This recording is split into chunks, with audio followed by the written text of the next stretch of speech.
All right, guys, welcome back to the Sex and Bacon podcast. On today's episode, I have with me the lovely Ava Ashay. She is going to do a full explanation, introduction, and history background into all things Tantra and share her story with us about how she got into it and a little bit about, where she came from and why she got into it. So, thank you for being here. I'm so excited to be here. Thank you, Sarah. Yeah, absolutely. So, for everybody listening, can you just give us like a little bit of history, I guess, your background, the industry you worked in, and all of those things as to as to where you are now? Yeah, absolutely. So, I am an authentic Tantra practitioner certified by the only government accredited Institute of Tantra in the whole world. And I'm also a transformational therapist, among other things. So, really, what I do is I help men, women, couples to not just explore their sexuality, but to heal holistically through pleasure, through the power of their own mind. And a little bit about my story. I kind of started to experience a deeper connection to my sexuality and to my pleasure very early on. And I just knew that there was something more to sex and to pleasure Mhm. that was, not being discussed. It wasn't something that you could really even put into words. And as I, straight out of high school, I basically started to travel a lot, and I went to India, the birthplace of enlightenment, right? And I got more into Mhm. spirituality. But, while I was there exploring my way around India, and I really did not connect with a lot of the teachings there. And my kind of inquiries about sex and pleasure, how does this fall into this kind of spiritual category, were really left unanswered. And it kind of left this gap in my understanding and a little bit of unfulfillment. A lot of these kind of teachings were more so trying to stray away from uh, pain and suffering from a different lens and than what I thought that was Mhm. possible, which is one through pleasure and joy and connection. And we'll get into a little bit more on why that's possible. But fast forward in my journey, after I did a lot of this traveling, I did not have the outlet and the connection that was necessary to keep moving forward with this kind of newfound um, this newfound curiosity. So Mhm. I actually fell into becoming a stripper for a while there, and that was actually so amazing. I learned so much. Just how to communicate my boundaries, just the expression was so Mhm. much fun alone, but again, I was left feeling like there's this piece that's unfulfilled here, something that's underneath that I still just was not able to touch upon. So I did end up coming across the Institute of Authentic Tantra. I became an authentic tantra practitioner as well as a transformational therapist, among other things. And then that's really where I started to find my career path and what I'm meant to Mhm. be doing. Yeah. Okay, so it's interesting because, like you said, right out of high school, you had that curiosity about sexuality and everything, and you went kind of searching for it, looking for it in places where, there is a huge practice of that.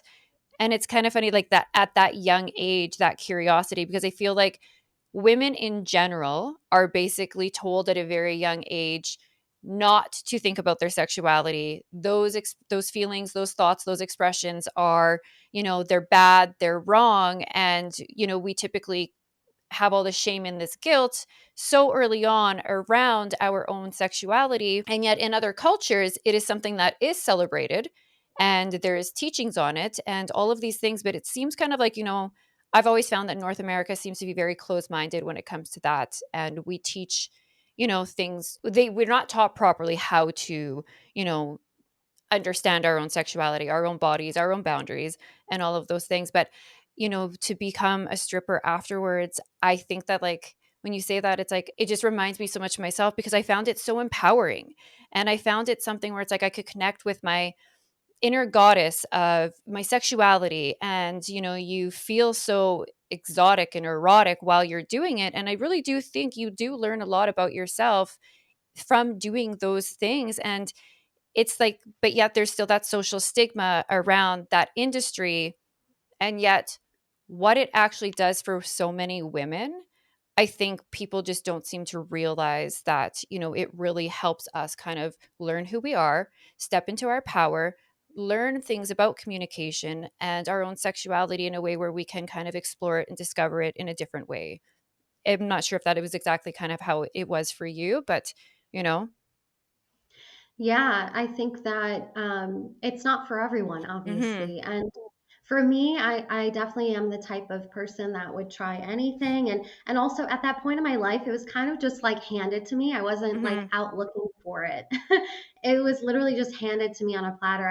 I ran into a friend and she was like, I'm going to work later tonight. Do you want to come with me? And I was like, uh yeah, like, Mhm. I was completely broke. I was so broke that I remember like another friend gifting me some eggs for the week. Like I was just, so there was a little bit of scarcity happening and Mhm. also a curiosity from my end of like I was in this transition already. I had just moved and it just again it fell into my lap. And yes, it was exactly how you described in the very beginning stages. It was so exciting. It was so liberating. And as I started to become more involved in that industry for myself, it Mhm. started to feel like it was not aligned. It started to become very drained. There was a lot of trauma and things that I had not worked through, and I think it was really really affecting me, and my heart, and what I Mhm. really really desired. So I'm so happy for that experience. I still have that inner stripper in me. Man, I do miss it some days, but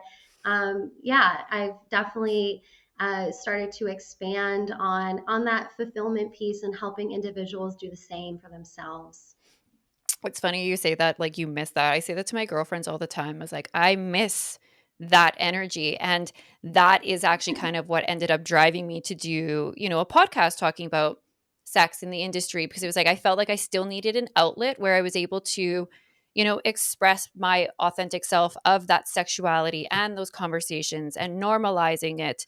And so it's funny how, we all kind of shift into something that still allows us to feel like we're in that space of honoring that, person within, but not maybe necessarily through, the old means of which we got that fulfillment. So I like that you said that actually.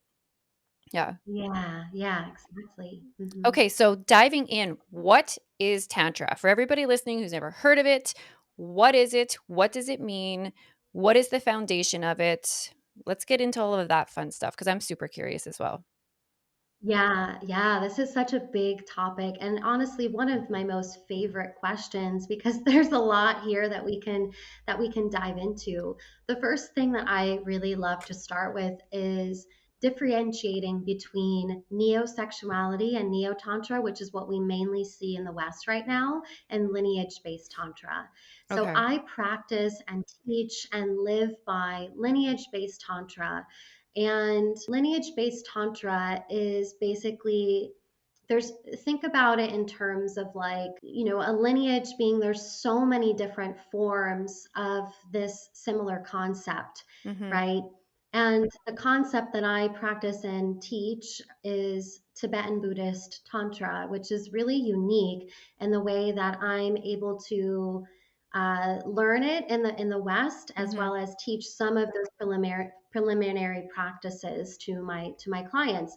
Now, neo tantra and neo sexuality is not rooted in any lineage in particular. So you have most, I would say, many tantra practitioners who maybe have studied in different places around the world. So they'll take different practices and tools and things like that and kind of shape it into this what we call neo-sexuality or neo-tantra here in the Mm-hmm. West. Without getting too much involved within that, I just want to mention that it's important to ask the practitioner or the teacher you're learning from, where do they study, what lineage are they practicing or pulling from, because a Mm-hmm. lot of these teachings are appropriated in the wrong ways and it can become traumatic for some individuals who are not ready to do specific practices, especially if those teachers or practitioners are not, they haven't been involved in any way or done those practices for a certain period of time. Does that make Oh, sense? okay. So is it if you like say you go to a tantric teacher,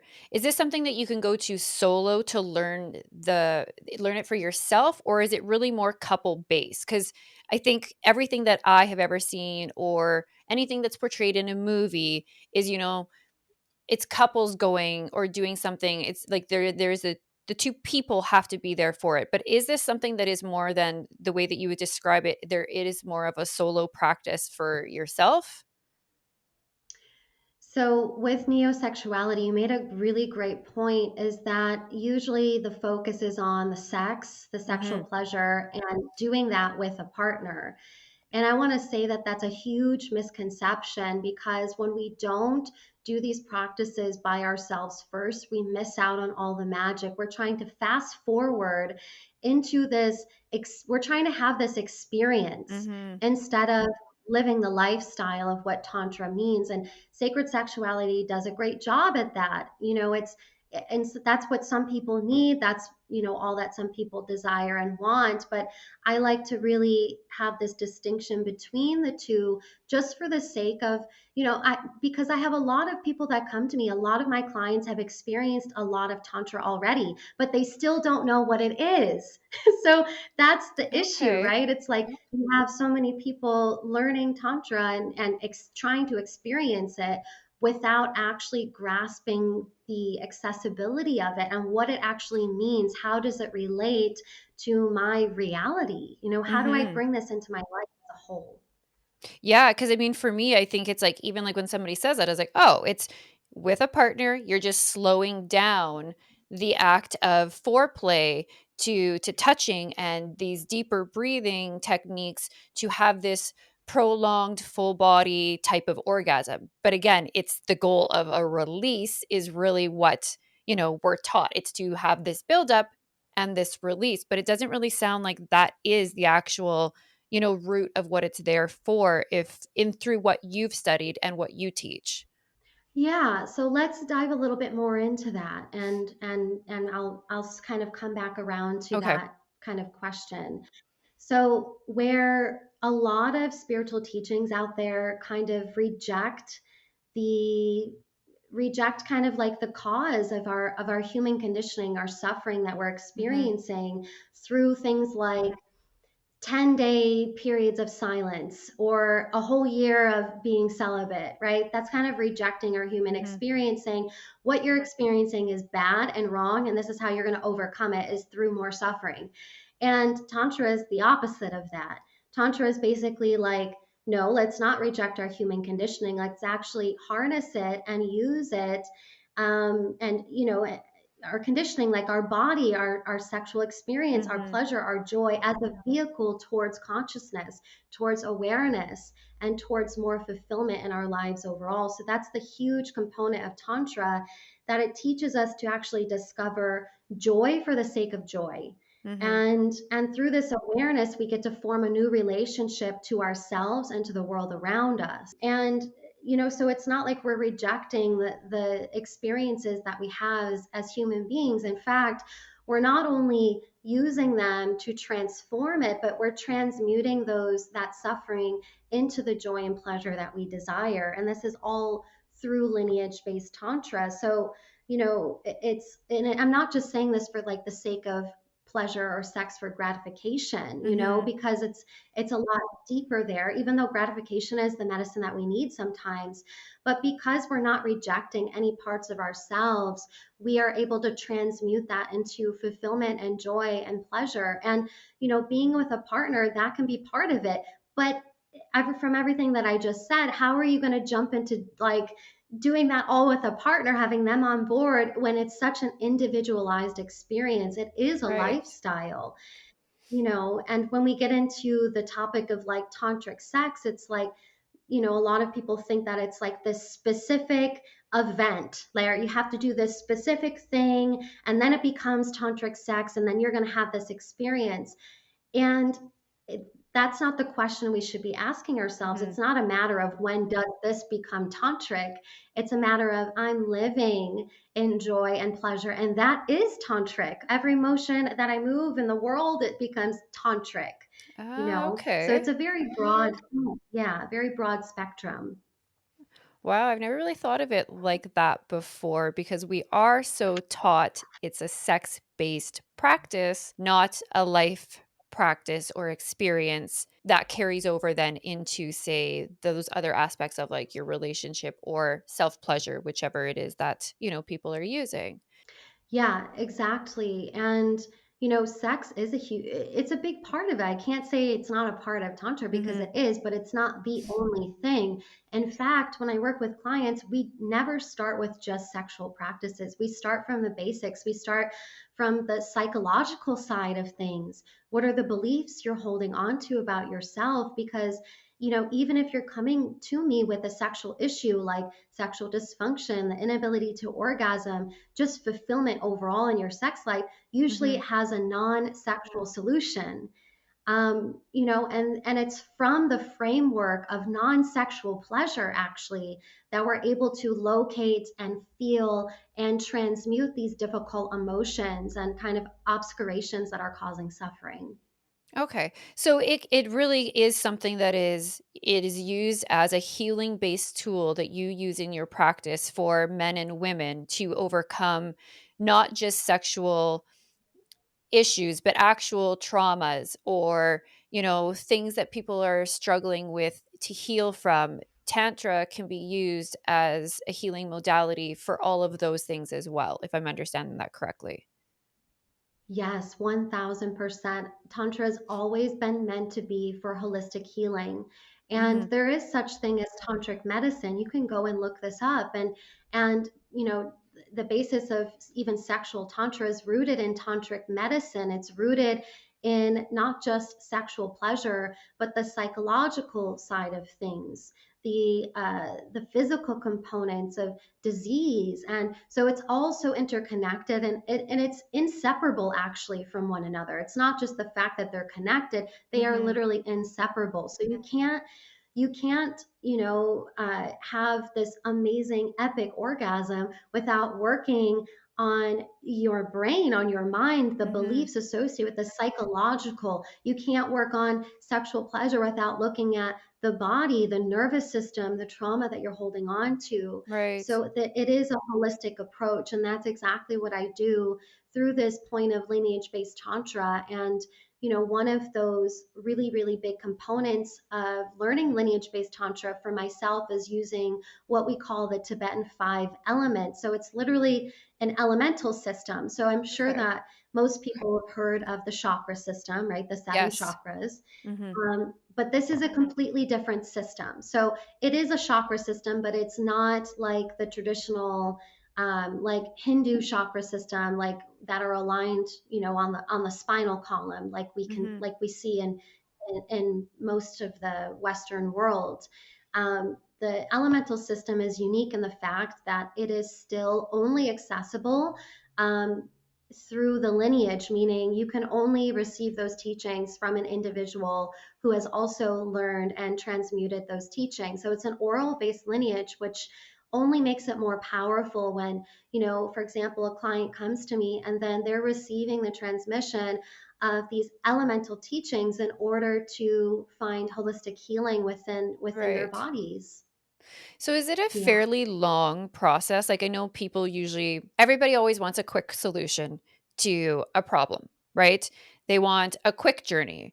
They want all of these things that are very, transactional where it's like, okay, this is going to happen if I do this. If I just do this today or I practice this today, this teaching, then I'm going to have these results. So for somebody who's I guess looking for to heal past things and whether their motive is to get to the end goal of being able to have better sex or for sexual pleasure or for all of these things kind of long term to start learning about it to start going through that process that journey is it a fairly long journey or something that people really have to work on or is this something that does have more quicker results if people are doing the teachings and the practices of it. Yeah, that's a tricky question because I think it differs so much person Mhm. to person. For some individuals, what we deem, what I might deem as like not as difficult might be years worth of somebody else, Right. so it really depends on an individual's perception and this overall awareness. So it's not, authentic tantra or lineage-based tantra is not about getting to an end goal like we addressed. It Mhm. is really about being able to sink into that journey and learn how to bring this medicine into your overall life. And the beautiful thing about these practices is that you don't necessarily always need to be practicing them in order for them to work. They're Mhm. really meant to be, uh, I don't know, it's like this form of magic almost, but also on a psychological level, as soon as you have those tools kind of implemented within your Mhm. nervous system, they're going to continue moving outward through that experience. It's kind of like once you learn something or feel something, you can't undo it, you can't unlearn it, right? So I would say tantra is as deep as you want it to be, really. Okay. Yeah. Yeah. Interesting. So, is there, I guess, for people who do maybe want to know or have an understanding more on like the sexual side of it and not just, the healing side of it and like the full transformational, is there still in the lineage based tantra, is there still a sexual practice or sexual techniques and things that then people do learn to try to bring that type of, pleasure and stuff into their lives? Yeah, absolutely, 1000%. Okay. And, that was one of the big things that I mentioned, in my journey. That's what I was drawn to. I knew that Right. there was more to sex. I'm like, of course, I want to explore that more. So the answer is absolutely. So, like those Tibetan five elements that I just mentioned a moment Mhm. ago that are used for holistic healing, those can also be used in during sex, during sexual pleasure with yourself, as well Okay. as with a partner. So those are things that I do end up teaching my clients later down the line, but we do move slowly through that process. And a big part of this is also education because we have to know where to touch, how to move through different blockages like numbness, pain, irritation when we're self-pleasuring, when we're engaged in sexual union with our partners. How do we actually move through that discomfort? So I do weave in practices for individuals to then take into, obviously, to amplify their sexual experience. Mhm. Um, Tantra is kind of like, or tantric sex is kind of like plugging these practices in or plugging your body into like an electric outlet, right? So Mhm. it's like the orgasmic energy and the pleasure is what amplifies the healing capabilities of that practice.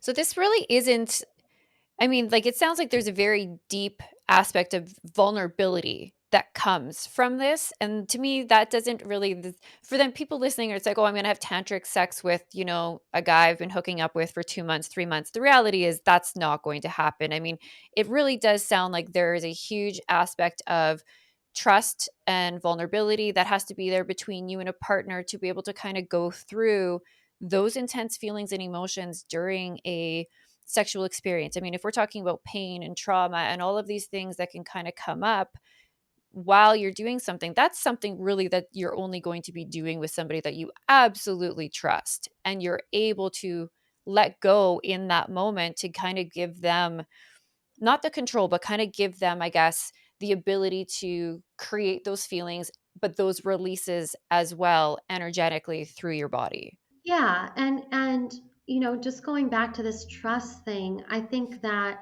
what's most important is your ability to trust yourself. Hmm. No one can cross your boundaries. No one can implement their energetic imprints on you Hmm. without your willingness, right? So there's a lot of this going around in the spiritual community too. It's like, I have to cut cords with so and so. I have imprints from my last lover. And it's like, yes, there are karmic things that do happen. I will say that. But no one can energetically imprint on you unless you are allowing it. So it's the same concept with Tantra. If you have your own tantric practice and you still are enjoying hookups, then you are having tantric sex, whether that person knows you are or not. Okay. So I don't want to say you can't do that, because that would be just like purity culture. I'm not into Right. that. But it's it is this lifestyle. You can have both. Okay, Okay. we're so I think we're so caught up in like, this is the only way, this is the path, this is how you're going to get there, this is how you're going to have this experience. And it's just so unique to every single individual. And again, if you're fulfilled with having hookups and you still want to practice tantra, you can do that. Okay. So then it really does come down to the inner work of the healing of the tantra that you are experiencing and you are, having in your life. So being in that moment, whatever it is that you are mentally or emotionally, kind of dealing with, expressing, is really not dependent on, say, necessarily what the other person is doing. It's really that trust, that inner vulnerability you have with yourself to experience something and to be able to kind of let go and enjoy those things in those moments.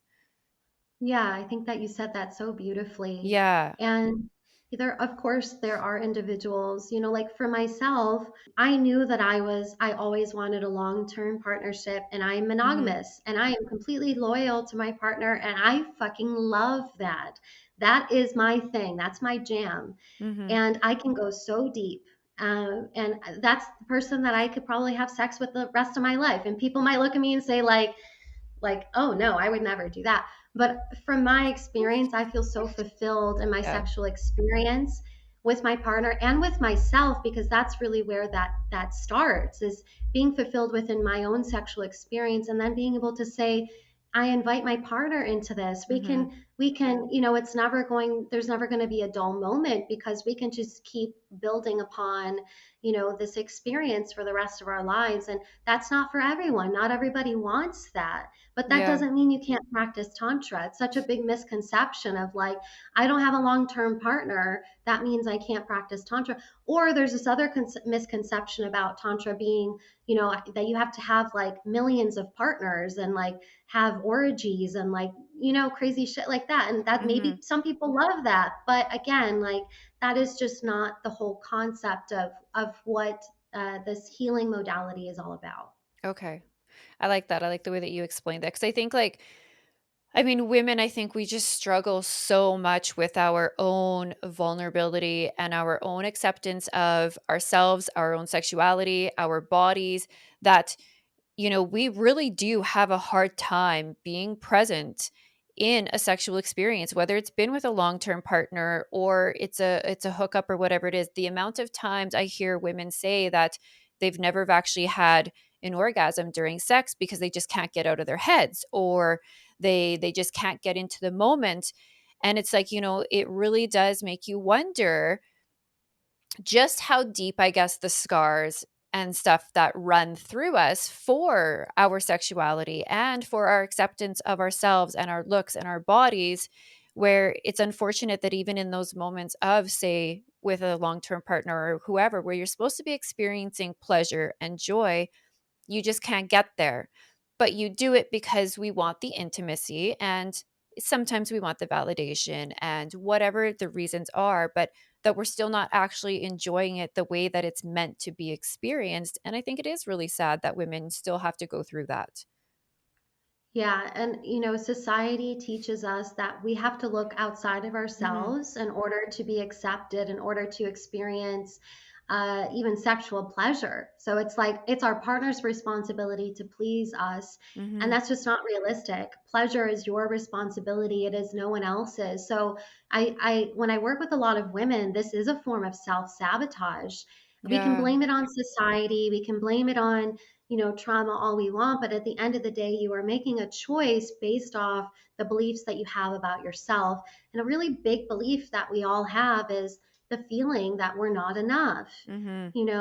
and we create behaviors based off those beliefs. So we will self-sabotage. We will say, on a very subconscious level, usually, obviously, we're not doing this consciously, Mhm. where we're going to look for partners to fulfill our needs that are not good for us. We're going to look outside of ourselves for pleasure. And then when we don't receive that, we're going to be upset. And that just reiterates the fact that we don't feel enough about ourselves. Right. It's so true. Like, it's so true the way that you said that, right? And I just don't think that I don't think we understand it in that way, and a lot of women just don't even realize that we're doing it to ourselves. But there's so many teachings and practices and different things like what you're doing, the work that you're doing with men and women for people to overcome it. But I feel like so many people are still so stuck in a self judgment and a projected judgment towards women, their sexuality, the expression of it, the enjoyment of it, the pleasure of it, that some people just never seem to get there. And, it's I think it's like that's why I find these conversations so powerful, is for women to have an understanding and know that there is access to different types of healings, different types of, modalities, different types of understandings around themselves, their sexuality, their bodies, and acceptance, and to understand that we all are struggling at the end of the day with some of the same insecurities and same judgments that we have on ourselves. But a lot of people are actually looking to heal, and they're looking to have different experiences, and this is just one of the many ways in which that they can do that, right?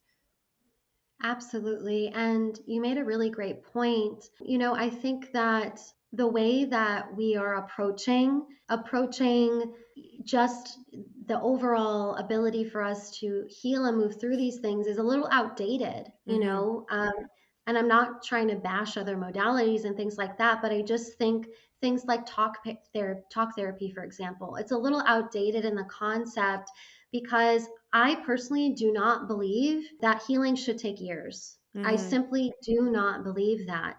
Yes, it's overall a lifelong thing, but these really big things that are ruling our lives, like the feeling of I'm not being enough or I'm not Mhm. enough, for example, I don't believe that that should have to be years and years and years to heal. I Mhm. just don't subscribe to that. So I think that when women, especially, try to reach out and get the help that they need, and then they're let down or that thing doesn't work, again, it reinstills the belief that they have in themselves that they are not enough, that something is wrong with them, and that, nobody understands. Mhm. And it has nothing to do with you. It just has to do with a lot of times the correct approach for your needs. And that's just Right. sometimes a little outdated. Yeah. No, totally. And I think that when you've tried one thing or say two things and they haven't worked, you then adopt that belief that nothing will work for you, right? And then it's like we just convince ourselves of that. Yeah. What is the number one thing that most women you find are coming to you that they're looking to initially, I guess, get help for, or they're seeking tantra? Does it start with usually an actual spiritual practice that they've come to it, or is it more of the sexual aspect that they feel that they're not fulfilled and they're missing in their life? Yeah, I would say the number one thing that anyone comes to me for is because they have a feeling of unfulfillment in their lives overall. And as we know, sex is a huge part of this. When we are Mhm. not experiencing pleasure, and especially sexual pleasure, it stems out and affects all areas of our lives. I mean, Mhm. we can think about our sexual experience, the connection that we crave, the intimacy, the vulnerability. We all want those things, the joy. We all want those Yes. things, right? And if we're not receiving it from the one place we think that we can get it, guess what?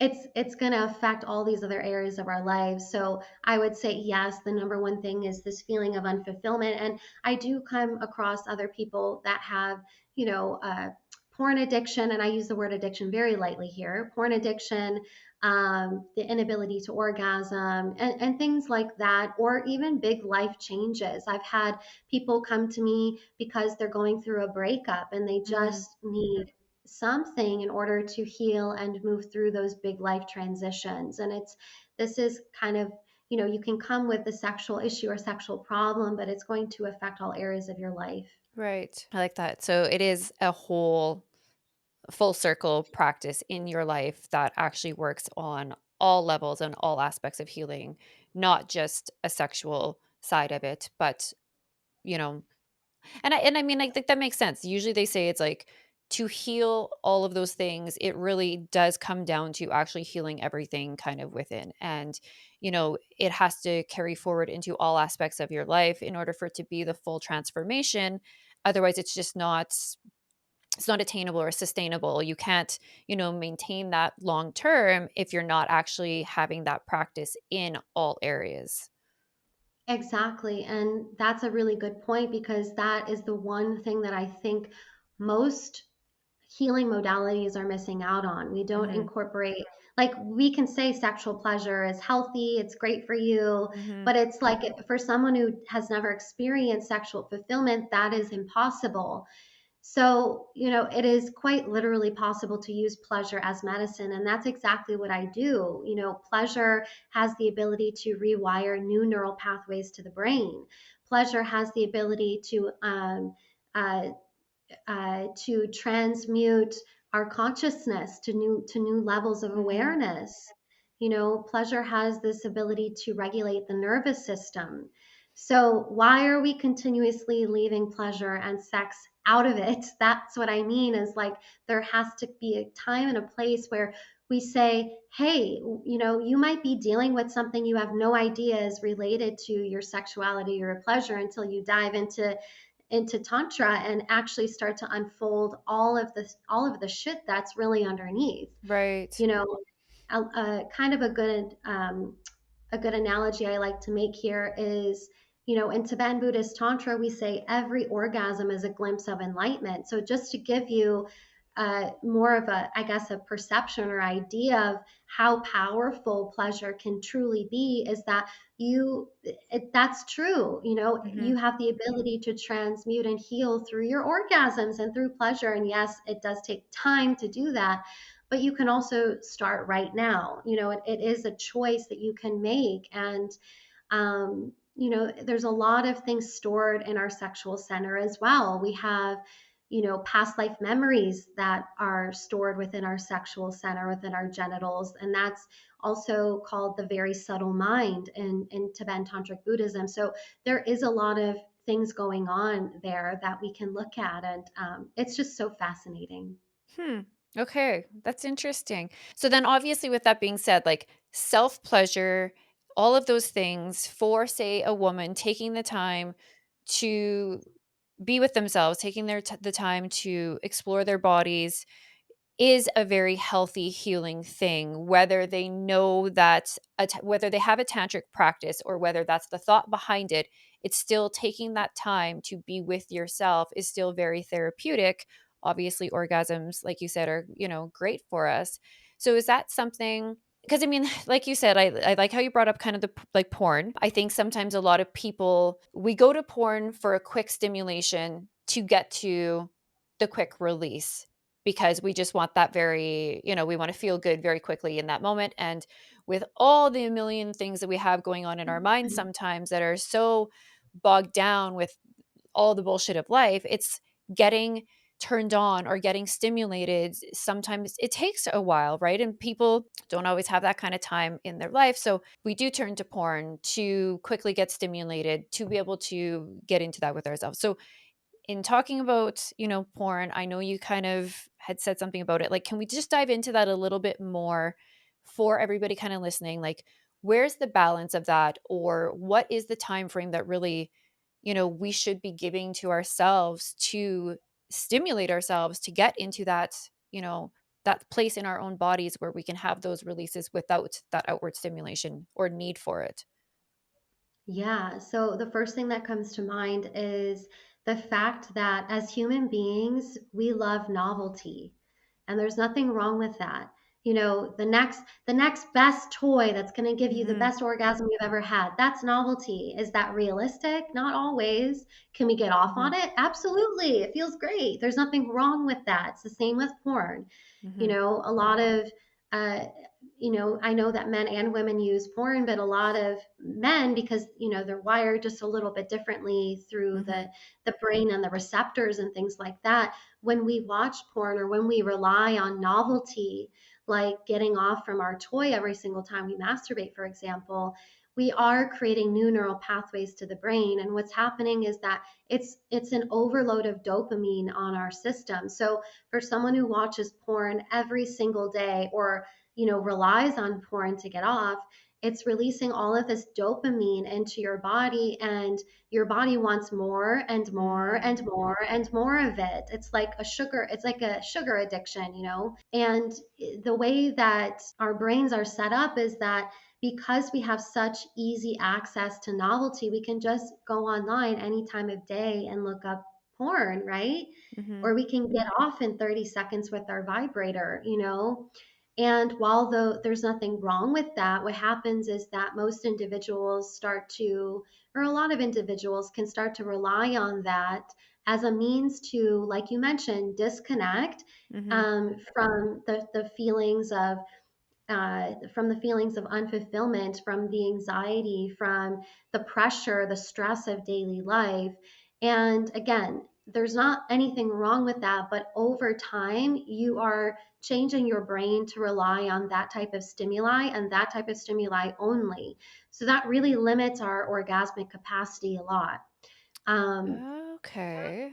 and one other thing here is that because a lot of people use these things without that sense of awareness, it's becoming a I guess it's a result of the beliefs that you have about yourself. So, Mhm. for a lot of men, they use porn because they have a belief that they are not worthy of the connection, love, and intimacy that they really desire.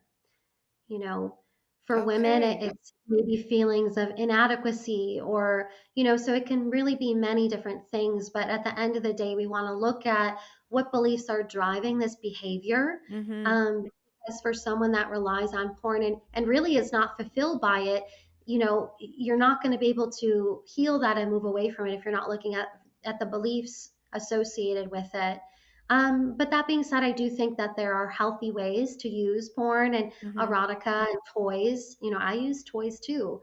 There's nothing wrong with that. But without the proper awareness of what's happening and why you're doing it, it's you're setting yourself up for your brain to literally control your sex life. You're not in control of it anymore at that point.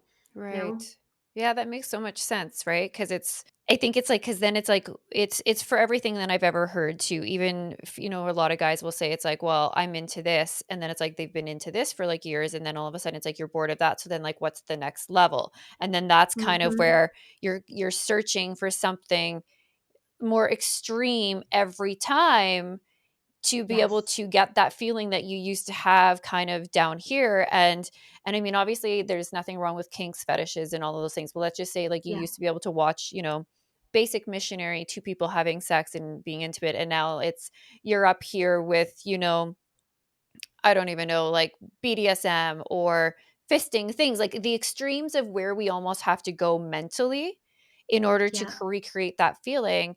It continues. And I think that's where then a lot of that sexual unfulfillment comes from, is because now mentally you're so, I don't even know, programmed to need something extreme every time to create that feeling, right? Whereas I guess then through tantra Yeah. or any form of healing, you can really get to the root of what the issue is, that reconnection with yourself, reconnection with your sexuality, to kind of always be able to have those experiences without needing something so extreme. Exactly. And, studies have shown that for men who use porn over long periods of time, which is almost any man. I mean, I think that the age is like 10 years old. Almost Mhm. every single boy has looked at porn. And I'm sure that the results are very high for women as well, for girls.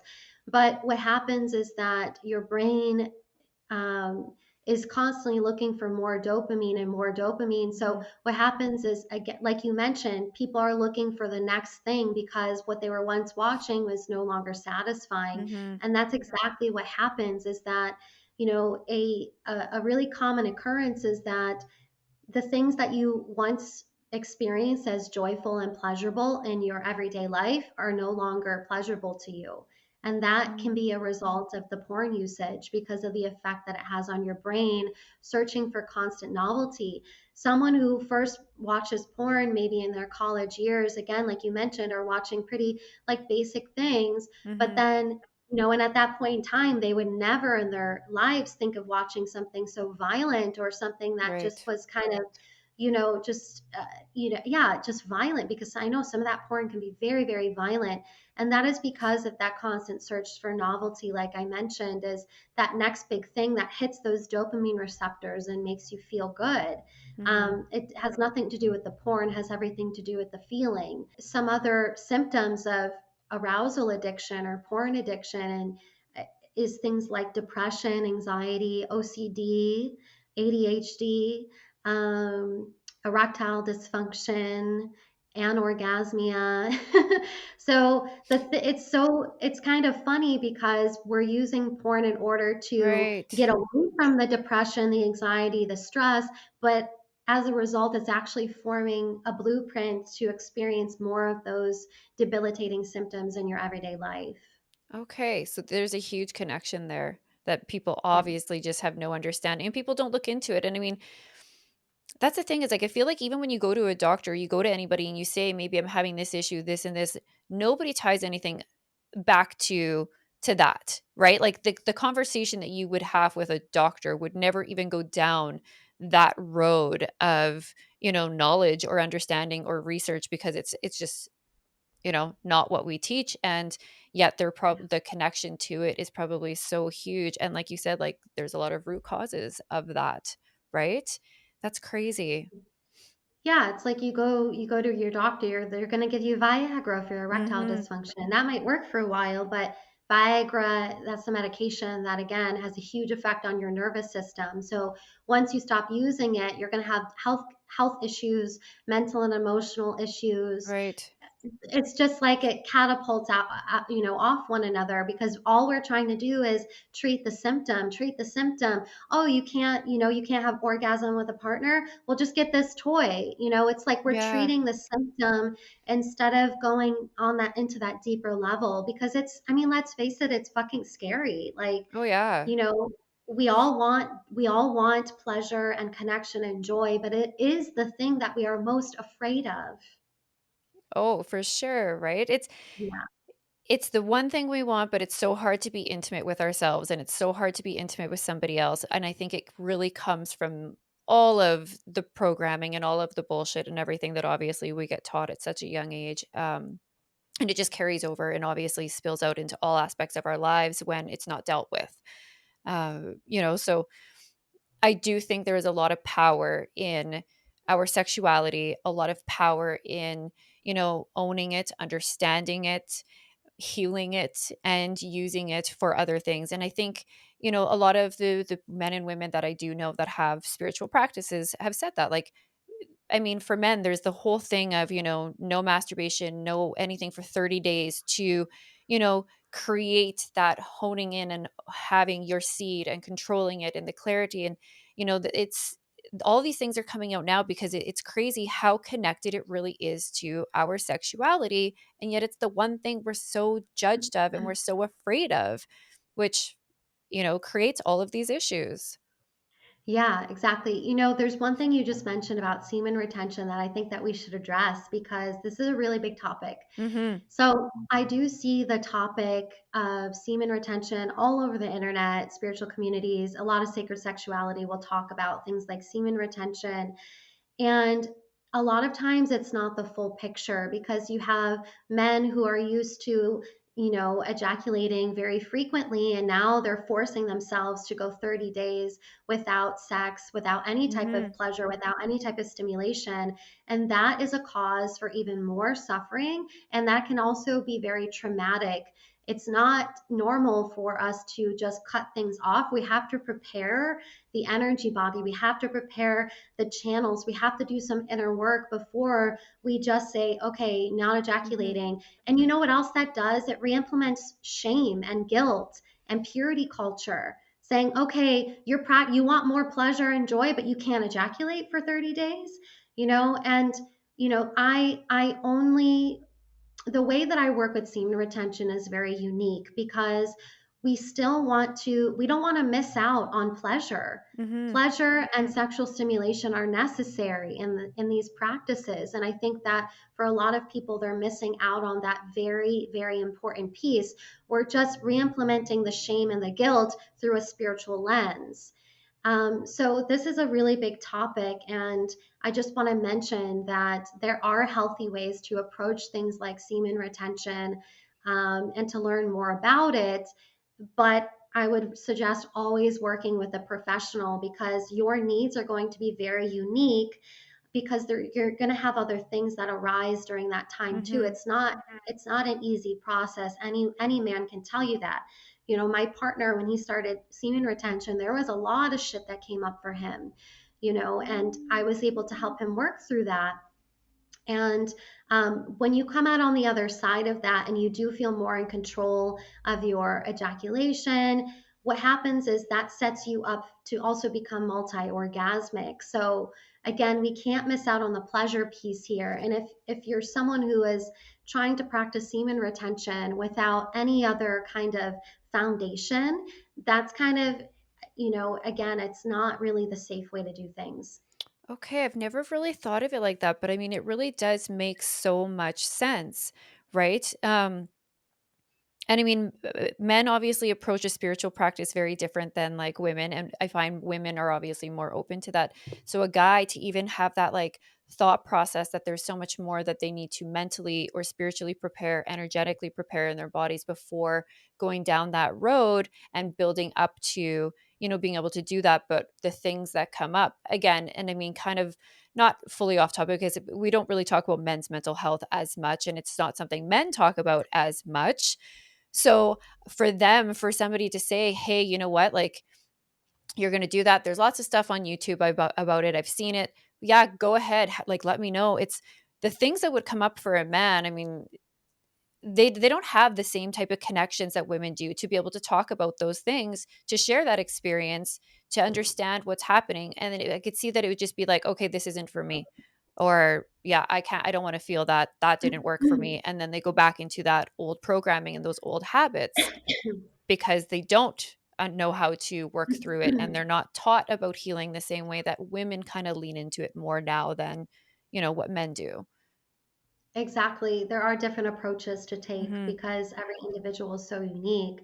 And I'm glad that you mentioned men's mental health because through this kind of lens that I've been witnessing in the sacred sexuality community, we already, briefly spoke about semen retention and how that is usually not taught necessarily correctly, Mhm. but also the concept of polarity, that I see circulating. And honestly, I've had many clients come to me who are very confused about it. Creates a lot of confliction because polarity teaches a lot of people who haven't done that inner work to, okay, you now have to act a certain way in order to get this outcome. Mhm. And again, that is anxiety producing, it's shame, guilt, and it's another form of patriarchy and purity culture. I'm just going to say that out there.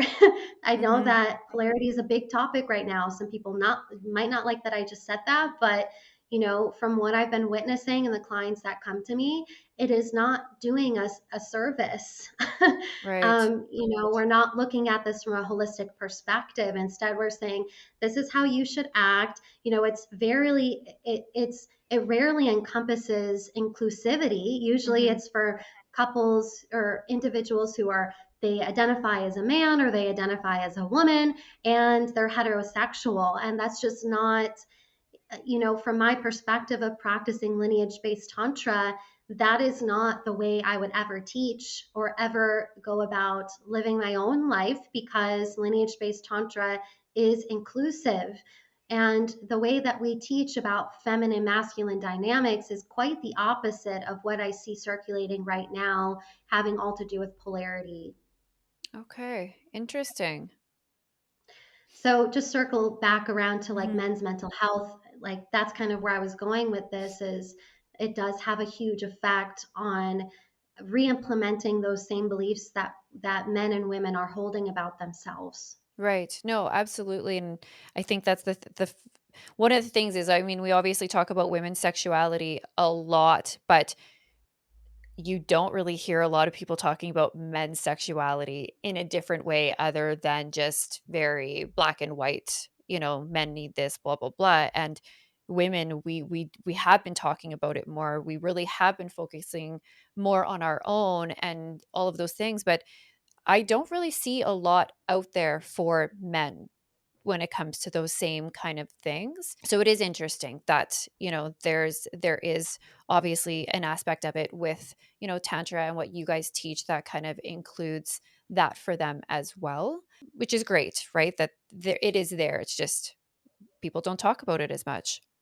Yeah, it's a little bit of a different approach. Mhm. And you're right, the concept of men's mental health is so needed to talk about, especially in terms of sexual pleasure, because Mhm. there's different motivators for men to practice tantra. There's different goals involved, different desires and outcomes that people want to experience or men want to experience. Yeah, and we can just mention this again, this concept of, semen retention and the benefits of semen retention and the benefits of sexual pleasure and becoming Mhm. multi-orgasmic. Men can experience over 10 different forms of orgasm.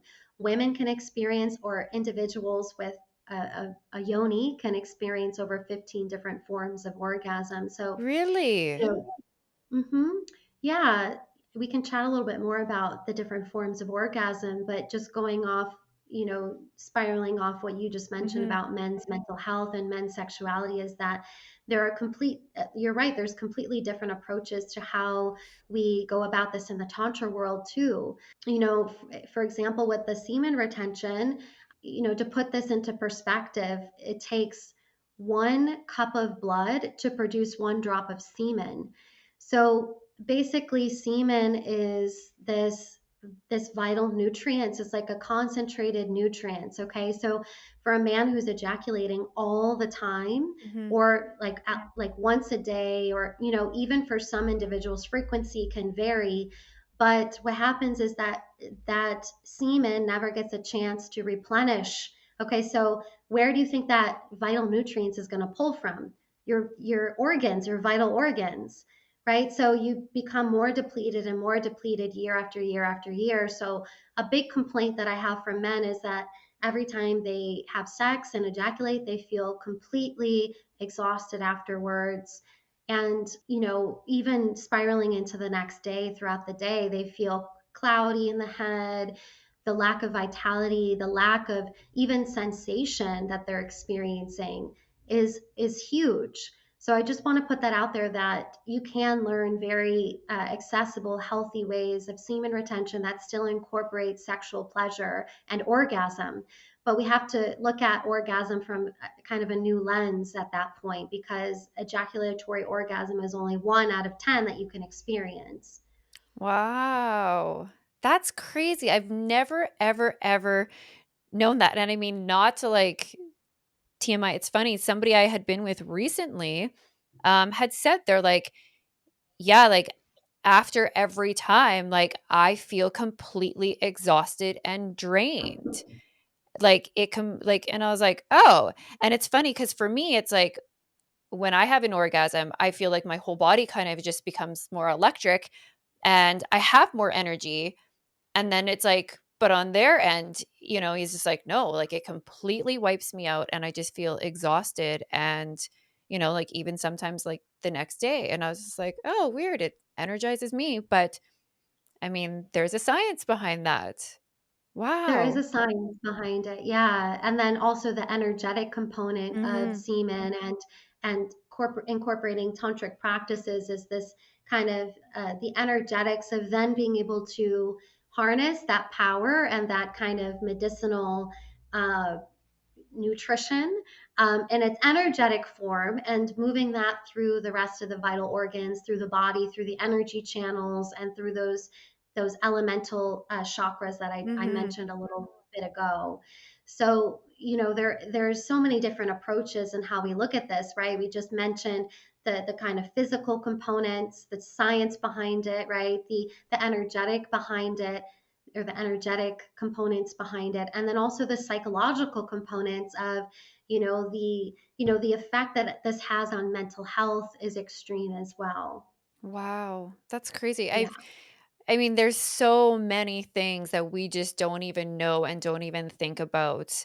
It's kind of mind-blowing actually when you really kind of go into it and, dissect it and learn about it and research it and try to understand it as a person to understand it for your own sexuality, right? Um, yeah. okay, so I just want to touch on briefly. You said there's 15 different types of orgasms that a woman can have or experience. Obviously not just I mean, the two big ones that obviously most of us are aware of are your physical, like clitoral, or say your G spot, right? So obviously there's more. What are a couple of them that maybe we just really wouldn't even think about, but that are something that we can obviously get to through a tantra, like having a tantric practice or doing the tantra healing for ourselves that are then become more easily accessible? Yeah, one of the easiest ones that come to mind is stimulating the clitoral legs and the clitoral bulb. So the clit that you see externally is just the tiniest, like that's just the tiny Hmm. pinpoint of the external clitoris, but the clitoris actually expands all the way underneath the tissue, and the entire clitoral complex is actually erectile tissue. So, the first Okay. part of experiencing more or different forms of orgasm is being able to uh, engage in the full arousal process, right? So, engorgement is when that erectile tissue fills with blood, right? Which takes Hmm. some time. It can take anywhere from 25 to 45 minutes for a woman to become completely engorged, okay? So, the way that you can stimulate the clitoral legs and the clitoral bulbs, it might help to kind of look at a picture on the computer, maybe of a diagram. But you would perhaps put, I'm going to just explain this in the best detail as possible. So you would have, if you look at a diagram, I wish we could pull one up right now, but if you look at a diagram, you can see the external, the labia, so the inner lips and the outer lips. Now you Hmm. could put a finger between the inner and the outer lip, and then as you stroke down that area, then you would be massaging the clitoral leg. And the clitoral bulbs are a little bit further away. So you can actually stimulate these areas underneath the skin just by using your fingertips. But oftentimes we kind of miss out on these different types of sensation and the engorgement process because we don't know that it's there. We don't know our own anatomy. Another one internally, you did mention the G spot, but something about that I want to mention is that even though we know the G spot, maybe we've tried to locate the G spot, maybe it didn't really do anything for us. A lot of women tell me that it actually causes a lot of irritation for them afterwards. And the best way to stimulate the G spot is not with friction, it's actually with pressure. So, the type of tissue that the G spot is comprised of responds best to pressure and not a lot of friction at first. So, pressure meaning maybe you take a finger, Hmm. right? And the G spot is located on the anterior side, so the belly button side of your body. And then you could make like a hook shape with your middle finger, for example, and the tissue is going to feel kind of like the roof of your mouth, okay? Right. And you would press into that and release, press into that and release as you take really deep breaths into that area of your body. And that produces more engorgement to the G spot. And then perhaps afterwards, more friction, like from a toy or a Hmm. penis, would feel good. But I think that for a lot of women, they don't experience pleasure or sensation there is because we're not engorging it, or we're not stimulating it in the correct ways. I actually did a Right. whole workshop on the G spots. There's a little more to it, but just to give you a little background on the different areas of the body sometimes require different types of stimulation in order for us to start to experience them. And then also there's the component of trauma because, for example, the G spot is very well known to hold on to trauma, to hold on to energetic imprints and memories as well. Mm. So that can be an area of your body that can become quite emotional to even stimulate in the first place, which again, maybe that's why some women shy away from it. But you can have big emotional releases just from stimulating that area of your body too. And then one more tip, if you do want to Mhm. stimulate the G spot, I highly suggest to also stimulate the clit at the same time. And there's something that Okay. I often teach women called pleasure transference. And this is a technique where we can use pleasure from anywhere in the body, but I'll just use the clitoris as a Mhm. reference point to then literally transfer pleasure into other areas of the body using breath, using visualization, and using these different kind of stimulation techniques so that we can literally wake up different areas of the vagina, different areas of the vulva through these kind of pleasure transference techniques so that we can experience other forms of orgasm. Wow. My mind is like literally kind of blown right now with this like information. But also, I feel like, and I mean, if you're totally open to it, I would love to do a totally part two interview with you and dive into all the 15 different types of orgasms and to share that with everybody listening. Because obviously, there is a lot of information on the different parts and some different ways of stimulating them and waking that up. And I think that that would just be so beneficial for everybody to hear. So I don't know if you'd be open to that at a later time if we could dive deep into that. But yeah, my mind is literally just kind of like I need to know more. I need to know everything. But it's Yeah, that was, crazy. yeah, I know. I know. Yeah. Yeah, there's a lot of information I can share about those different Okay. spots and how to stimulate some of them and the kind of combinations that are available for orgasm. And yeah, just knowing where they're located I think is really really helpful. And then obviously knowing how to like wake those areas up. And Mm-hmm. yeah, we can definitely have a conversation about some of those kind of, yeah, juicy Yeah, orgasm. absolutely. Yeah. I think that would just be so amazing for women to be able to have like that all of that information kind of rolled into one episode to be able to kind of like listen to because I mean like there's things that I did honestly, I'm not even going to lie. I don't even know that I've ever spent more than 5 minutes or 10 minutes with myself or even with a partner touching, my clit or my genitals in that way of the engorgement. Like I don't even know that I've ever really thought of that. So it's crazy because sex really is something that should take more time than probably what we give it. It is supposed to be more of an experience. And there's so many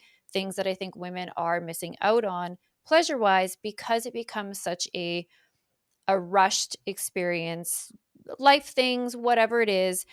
Or we have this, and I know I'm guilty of it, we just have this focus of wanting to please our partner. It's that aspect of like, this is about them and making sure that they're turned on. And I know that that's not right. And maybe not all of us do it, but I'm guilty of it where you start moving and then all of a sudden it kind of everything turns to them and less of that kind of focus on like everything that you need to fully kind of get there before you can have those type of orgasms. So yeah, I think it'll be Yeah. a whole amazing conversation to have. Yeah. Yeah, and one of the best things, Sarah, about like slowing down and exploring, like what you just mentioned, it really taking time to explore your body and Hmm. experience these different forms of orgasm is when you decide to then maybe one day go back to having a quickie. Now that quickie is going to feel like Hmm. so much better, so much more fulfilling. So it's not like you can't ever have those quickie experiences, but the fact of it is when you return or decide to have a quickie, it's going to feel even more fulfilling than it did before. Right. No, that's so Yeah. true. Oh, I love that. Oh, Ava, honestly, thank you so much. This conversation has just been absolutely so powerful, especially for myself. And I know for like other women listening. And I feel like there's a lot of stuff that, I can learn. And, I really do kind of want to dive into it. And I think for myself, for my own sexual healing and things. So we will definitely be connecting after this as well. But for everybody listening, like where can they find you? Where can they learn more about, you know, what it is that you do, to reach out to you, your socials, all of that fun stuff, so that they can get in contact with you to be able to kind of, learn this practice for themselves. The best way would to get in contact with me through my website. It's called flamewithintantra.com, and I'm sure that you'll have a link to that. Yes. And I do have several different freebies on there, and if you sign up to my email list, then you can get invited to different events and things like that that I hold. Hmm. And then my Instagram is also a really great way to connect with me or ask questions. I post some really great stuff on there, and it's Ava Ashe, so AVA period ASHE. And yeah, I would love to connect with you. And if you feel called to this work, you can also Hmm. schedule a free, I call it a sexploration call, through my website. So it's a free call, and you can fill out an application, and we can connect from there too. Oh, yes, absolutely. I love that. And for all the women out there, and even for the men, if this is something that like you're curious but like you're afraid of, just reach out. It doesn't hurt to have a conversation, and just start, to go down that road of learning something different for yourself, for your own empowerment and sexuality. I think everybody really needs to be able to focus on that and to honor that part of themselves. So thank you very much. And I really do look forward to chatting with you some more, and then having you back on. And for all the women listening, we will talk about the 15 most, all those places that we can have an orgasm and how to get there for ourselves. So thank you. Thank you so much, Sarah.